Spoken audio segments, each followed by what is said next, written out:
This is Belgian Coticule. It is a natural combo, as you can see, backed with Belgian blue.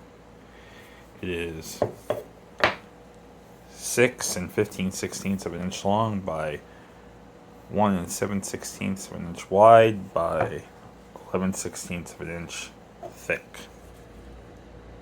Close up view. It is lapped and chamfered on both sides.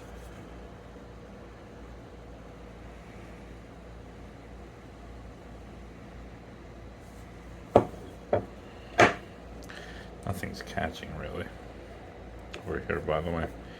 Just for the record, it's just the nature of the seam. Anyway.